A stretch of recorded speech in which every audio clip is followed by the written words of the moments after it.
பாதைகளை மீண்டும் நடைபோடுது. ஒரு மாநில அரசு சிறப்பா செயல்பட்டு நாட்டுக்கே எடுத்துக்காட்டா இருக்குன்னா அந்த மாநிலத்துக்கு துணை நிற்க வேண்டிய ஒன்றிய அரசோட கடமை. ஆனா ஒன்றிய பாஜக அரசு எப்படிப்பட்ட அரசா இருக்கு? கொள்ளைப்புறம் வழியா தன்னுடைய வலதுசாரி அஜெண்டாவை செயல்படுத்த துணை நின்ன அதிமுக ஆட்சி போயிடுச்சு அப்படிங்கிற கோபத்தோடும் மறுபடியும் தமிழ்நாடு தலைமிருந்து நடைபோடுது என்ற பொறாமை உணர்வோடும் நம்முடைய செயல் திட்டங்களுக்கு திமுக அரசு தடையா இருக்க, தமிழ்நாட்டுக்கும் தமிழர்களுக்கும் காவல் அரணா இருக்கேன்னு என்ற எரிச்சலோடும் எப்படியெல்லாம் இடைஞ்சல் தர முடியுமோ,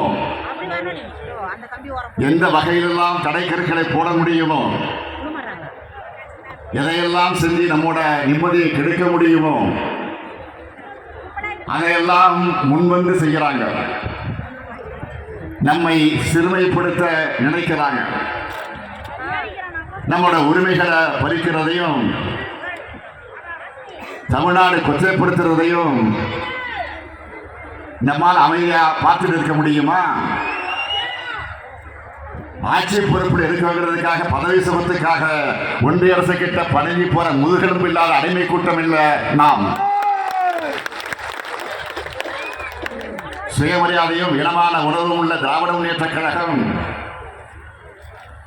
ஒன்றிய அரசோட எதாச்சத்துக்கு எதிராக போராடுகிற திமுகவோட போராட்ட குணத்தை பார்க்க வேண்டிய நிலையை உருவாக்கி இருக்கிறாங்க.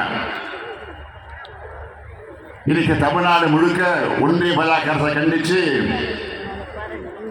தமிழ்நாடு போராடும், தமிழ்நாடு வெல்லுங்கிற கண்டன பொதுக்கூட்டங்களை நாம் நடத்திக்கிட்டு இருக்கிறோம்.